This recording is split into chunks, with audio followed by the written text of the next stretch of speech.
GM, if you've purchased an ArNS address in the past, then you did it by using the testnet ARIO token with the ticker TIO. Well, the team just recently updated the ticker so that it's no longer TIO and it's now tARIO. But do not panic. You shouldn't need to make any manual changes and your wallet should update the ticker automatically. Now, for any reason you don't see tARIO in your wallet, then this tutorial is for you. I'm going to show you exactly how to manually add tARIO to your ArConnect wallet. And speaking of ArConnect wallet, did you know that the Community Labs team just recently released their new ArConnect mobile app for both Android and Apple? And to celebrate this achievement, we're going to do this tutorial through the ArConnect mobile app. But don't worry, if you're doing this on desktop, you can follow along. So without any further ado, let's get to it.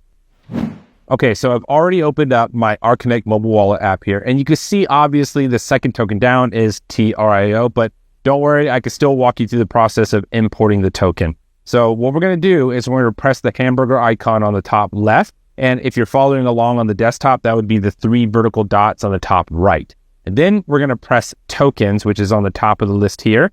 Press tokens, and then we're going to go to the very bottom and press import tokens. Okay, so the next thing I can see is I can actually hit this drop down here and I can click asset or collectible. In this case, we're going to maintain asset. And if you're on the desktop, the drop down menu will probably say something like AO tokens. So keep it as AO tokens because this is an AO process ID.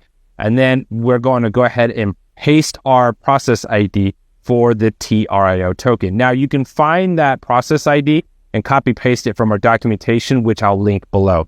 I've already got it copied, so I'm going to paste it here. And then it immediately shows the ticker tARIO with the name testnet ARIO. So I'm going to hit return and I can go ahead and press import token. Now it's going to show me an error because I've already imported this token, but that's it. It's very, very simple and easy to do. I love this mobile wallet application. I mean, it's very smooth and easy to use, but that's it.